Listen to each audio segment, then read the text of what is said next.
Everybody wants to be a powerful executive and run things. I, as a president, wouldn't want to run the world. I don't want to police individual activities and their lifestyle, and I don't want to run the economy. So that's like an entirely different philosophy, but it's very, very much in our tradition and in the tradition of our Constitution. And welcome back to Sioux City, Iowa. Tonight, the GOP presidential hopefuls took to the stage, and they were outlining their visions for getting America back on track. And joining me now is the man you just heard from. That's Texas Congressman Ron Paul. How are you? Good to see you. Good to see you. Thanks for being with us. I noticed you never gave a full answer to, I think it was Megyn Kelly's question. Will you promise, if you don't win this nomination, and you're doing very well here in Iowa, that you will support the Republican nominee and not run third party? Well, I'll give the same answer I've given about 39 times now. That I have no intention of doing that. I plan to do my very best and see what happens in the next 2 months. So I'm not making pledges. I don't want to push it too hard, but when you say no intention, it leaves the door open. Yeah. So you're leaving the door open. I don't like absolutes. I don't like to say, I absolutely will never do such and such. So I'm just avoiding the absolute. But you absolutely support the U.S. Constitution.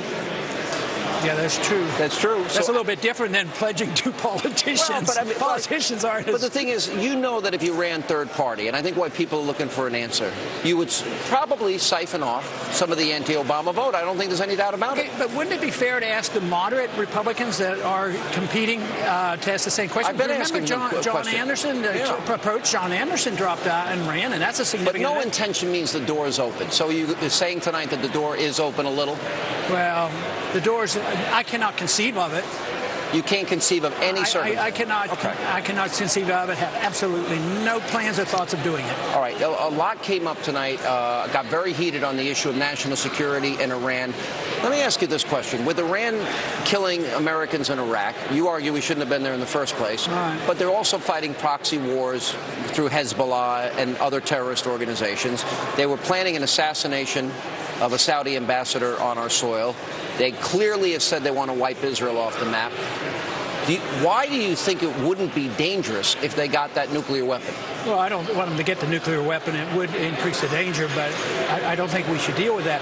But as far as thinking that should be the whole issue, I think you're losing the point because there are a lot of nuclear weapons around the world.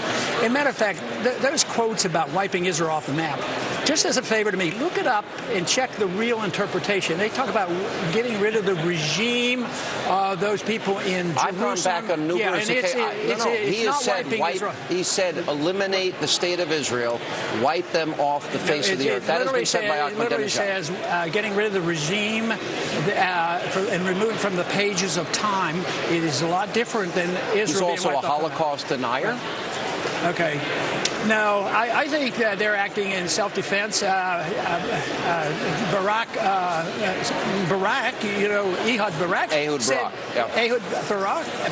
said that they're acting logically and they're acting in their self-interest. And if he was an Iranian, he would probably think the same way. So they have a lot to contend with. And Barak said they were surrounded by nuclear missiles. Why wouldn't they have a natural? But there's a gross distortion of this debate that they're on the verge of a nuclear weapon. There is no evidence that they're on the verge of a nuclear weapon, and we shouldn't be ready to start another war. You talk about a declaration of war. I've read the Constitution. It doesn't say you have to use any exact words, and George Bush got the authorization for the use of force. If you're going to use force, that seems to me to be to meet that definition. Yeah, but it was explicit to go after those responsible for 9/11, right. And I voted for it. I voted for that. Did I hear you say tonight, and I wrote it down, and I wasn't sure of the context because I will admit my attention was diverted, that we killed millions of Iraqis? There was estimated, when Albright was asked that, the subject that when we were bombing during the 90s, they said that there were 500,000 Iraqi children died because of our bombing and sanctions and blowing up their water plants and all. And she says, if that's the price to pay, we have to. So for 10 years, we were bombing them. And don't you think we would be annoyed if somebody bombed us for 10 years? So in comparison, they can say that we have killed a lot of the people. We dropped drones, on Pakistan. What if they did that to us? Wouldn't we be annoyed? And that's not self-defense. I'm a believer that no country has shed more blood blood in defense of freedom for Muslims around the world in the United States, nor has there ever been a country that has accumulated more power and abused it less than us. Here, I got to get this final question in. This came up in 2008 when you ran, and I've asked every question of Newt Gingrich involving his background, his controversies, everything. Same with Mitt Romney. And I brought up, and I really admire your fierce supporters, but when I brought up the issue of your newsletters from the early 90s and some really outrageous things that have been written in there, and you had gone on record saying you had no idea what was in them, that kind of surprised me. Why do you not take responsibility for the things that were in your individual newsletters? Well, in 2002, the Texas Monthly reviewed that, and they wrote a long, long article, and that's a real liberal newspaper. So you read that, and you'll find out. Well, I read Reason Magazine, which is libertarian. I did not write it. And I do not support those views. And they're painted as that make me think that, I'm a racist or something. But there were some pretty racial things in there. I'm the greatest defender of civil liberties, especially when it comes to the inequities in our judicial system. With blacks, the imprisonments for the drug wars, the number of blacks who get the death penalty. I got to run. Let me ask you one last. Do you know who did write it? And do you repudiate what was in your newsletter? I do not, and I don't believe anything of that stuff that they've quoted.